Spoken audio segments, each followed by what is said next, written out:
کلیم صاحب بچپن سے ہی کچھ رنگین مزاج واقع ہوئے تھے۔ خوش شکل ہونے کے ساتھ ساتھ سریلی آواز کے بھی مالک تھے۔ شروع سے ہی دوستوں کی محفلوں میں اپنی آواز کا جادو بکھیرنا ان کا پسندیدہ مشغلہ ہوا کرتا تھا۔ گرمیوں کے دنوں میں اپنے گھر کے سامنے میدان میں ایک بڑے سے آم کے درخت کے نیچے روزانہ ایک چھوٹا سا گٹار لیے طرح طرح کے راگ چھیڑ کر اپنے دوستوں کو محسوس کیا کرتے اور خوب ساری داد بھی بٹورتے۔ پڑھائی سے تو ویسے ہی دل اچاٹ تھا۔ ابا میاں کی بھی کچھ خاص آمدن نہ تھی، اس لیے امی جان اور باقی خاندان والوں کو کلیم میاں کا یوں وقت ضائع کرنا کافی حد تک گرا گزرتا تھا۔ کہیں دوست بھوک و پیاس کی وجہ سے ان کی محفل سے اٹھ نہ جائیں، اس ڈر سے اکثر گھر سے کھانے پینے کا سامان چھپا کر دوستوں کے لیے لے جایا کرتے تھے۔ جب امی جان کو اس بات کا علم ہوا، انہوں نے آؤ دیکھا نہ تاؤ ڈنڈا لے کر پہنچ گئی کلیم میاں کی دھلائی کرنے۔ دوستوں نے تو لگائی توڑ اور بیچارے کلیم میاں نے کھائی مار۔ جیسے ہی بھلے چنگے ہوئے، اگلے دن پھر چلے درخت کے نیچے مجمع لگانے۔ امی نے بھی شاید ٹھان دی تھی کہ وہ ان میں چھپے فنکار کو مار کے ہی دم دیں گی۔ جب ڈنڈے سے بھی بات نہ بنی تو نکالا ایک موٹا سا رسا اور باندھ ڈالا کلیم میاں کو اسی درخت سے۔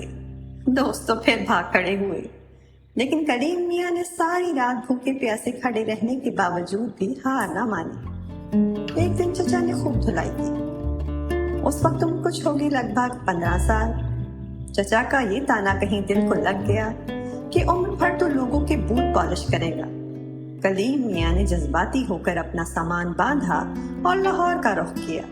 بالآخر انتھک محنت اور ماں کی دعاؤں سے کلیم صاحب کو سرکاری نوکری ملنے کے ساتھ ساتھ ایک نیک سیرت ٹی وی بھی مل گئی۔ 3 بچوں کی ولادت کے بعد کلیم میاں نے سوچا کہ کیوں نہ اب گھر کا رخ کیا جائے۔ وہ اپنی سرکاری وردی کو پہن کر فیصل آباد جانے والی بس میں ایک دن بیٹھ گئے۔ خوشی سے وہ اس وردی میں پھولے نہیں سما رہے تھے کہ وہ آج اپنے والدین کو کتنی بڑی خوشخبری دینے والے ہیں۔ جب بھی ان کے کانوں میں ان کے ابو کے الفاظ گونجتے کہ دیکھنا میرا بیٹا ایک دن افسر بنے گا، تو وہ من ہی من مسکرا دیتے۔ نہ جانے کیوں یہ سب ختم ہونے کا نام نہیں لے رہا تھا، لیکن کون جانتا تھا کہ زندگی کیا رنگ دکھانے والی ہے۔